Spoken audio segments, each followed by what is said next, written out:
Assalamualaikum warahmatullahi wabarakatuh. Selamat datang kembali pemirsa di channel yang paling bermanfaat di atas muka bumi ini. Para pemirsa, ada viral seorang bapak yang memukul anaknya, KDRT ya, yang kemudian itu terjadi di apartemen dan ada videonya.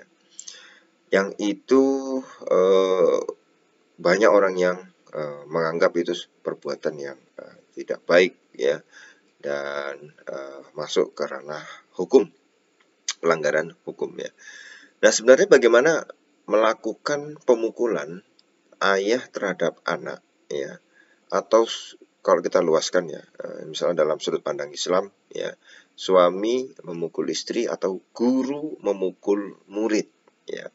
Yang tentu saja ini harus dilihat secara jelas.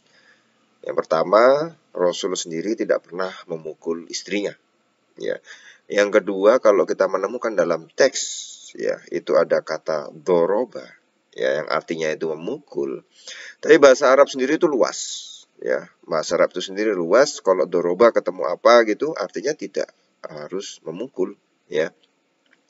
Maka ini memberikan satu panduan sebenarnya yang harus dirangkum. Bagaimana, apakah Islam membolehkan gitu ya, bapak memukul anak, guru memukul murid, suami memukul istri. Sebagian literatur kita harus akui mengatakan boleh.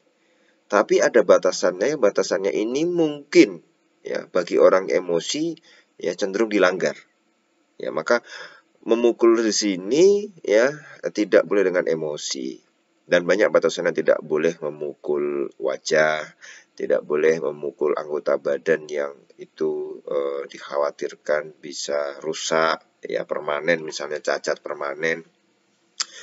Kalau guru terhadap murid, ayah atau bapak terhadap anak, itu selama untuk memberikan tata krama, mengajarkan tata krama boleh. Nah, sekarang kalau boleh, bagaimana cara memukulnya? Ya, ada yang mengatakan hanya dengan tangan kosong. Ya, yang kedua, memukul yang tidak menyakiti, ada ulama yang mendefinisikan itu dengan kayu siwak yang pendeknya setelunjuk ini. Ya, ini, ya. Dengan kayu seperti itu, kayu siwak itu untuk mukul. Ya. Yang ketiga, ada yang mengatakan bahwa ketika ini berbicara tentang suami ya mendidik istrinya ya, itu dengan sapu tangan mukulnya. Ya, memukul yang tidak menyakiti. Nah, ada yang mengatakan bahkan tidak boleh memakai tangan. Tadi ada yang mengatakan hanya tangan saja dan di tempat tertentu yang itu pukulannya ringan saja. Ya, ada yang mengatakan bahkan tidak boleh menggunakan tangan langsung. Nah, multi penafsiran semacam ini harus ya disesuaikan dengan kondisi saat ini dan juga dengan undang-undang saat ini, undang-undang hukum saat ini. Jadi apa?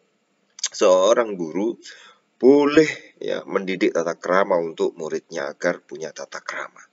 Tapi ya harus disesuaikan ya. Kalau itu pun banyak ulama sendiri yang bahkan berpendapat lebih utama untuk tidak memukul.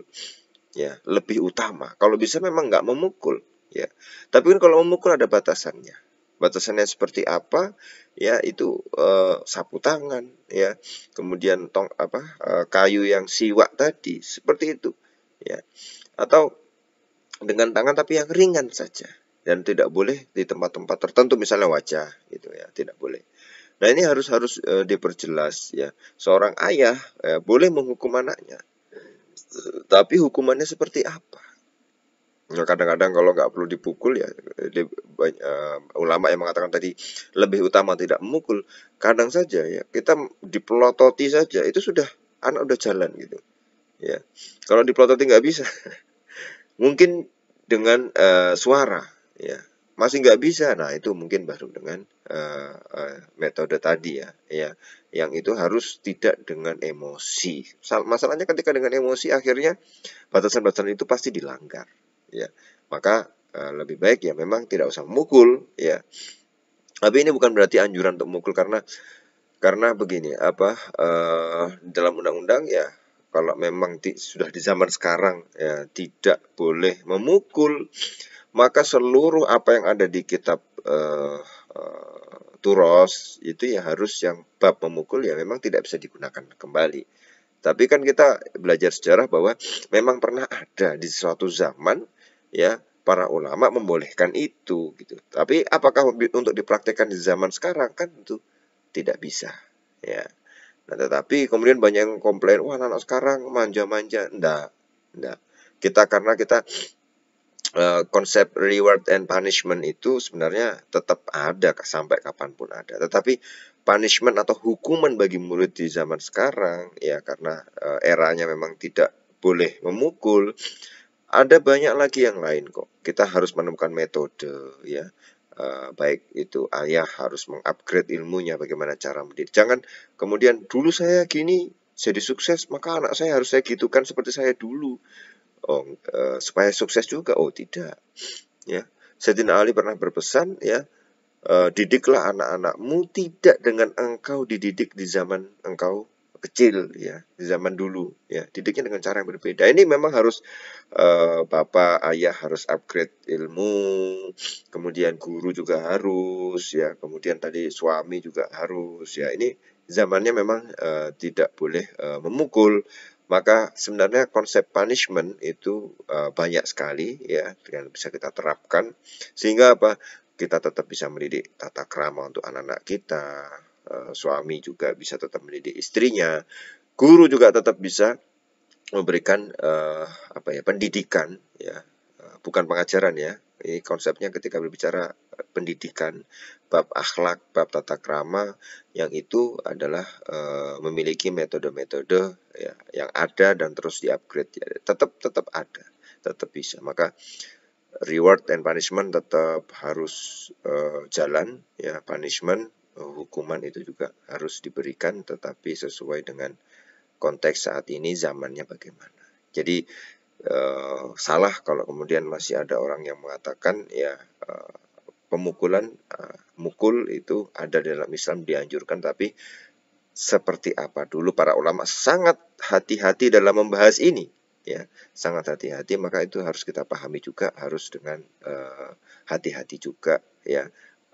Pendapat-pendapat itu kita kumpulkan dalam satu tempat, nah baru kita ulas, kita sesuaikan dengan zaman sekarang ya, kira-kira. Jadi ya miris juga sebenarnya kalau banyak kejadian-kejadian yang terus berulang karena banyak orang yang belum memahami sebenarnya. Kemudian kalau kita berbicara dalam Islam, kemudian Islam membolehkan memukul, itu kemudian tidak sesuai dengan semangat sekarang, tidak sesuai dengan saat ini ya, usang ya, padahal tidak. Para ulama sudah membahas itu, cuma kita mungkin belum baca. Maka tugas kita adalah mengumpulkan riset dalam konteks bagaimana pandangan Islam terhadap pemukulan ya yang ada dalam kitab Turos, dalam kitab ulama-ulama zaman dulu, baik itu ayah kepada anaknya. Ada loh memang mengatakan sebagaimana guru memberikan tata krama, pendidikan tata krama untuk muridnya, begitu pula ada pemukulan, begitu pula ada ayah terhadap anaknya. Tetapi harus hati-hati ya, bagaimana mendefinisikan itu ya. Di kitab Turos ada. Nah, sekarang bagaimana, apa bisa digunakan atau tidak di zaman sekarang, atau digeser pemahamannya, memukul itu seperti apa, atau bagaimana. Yang itu harus lengkap ya. Tadi bahkan kalau kita mencontoh Rasulullah tidak pernah memukul istri-istrinya, pembantunya, ataupun keluarganya. Nah, ini yang bagaimana seorang Rasul itu bisa mendidik tetapi tanpa memukul. Ini menjadi menarik untuk kita bahas selanjutnya. Terima kasih. Kita akan ketemu lagi di video selanjutnya. Wassalamualaikum warahmatullahi wabarakatuh.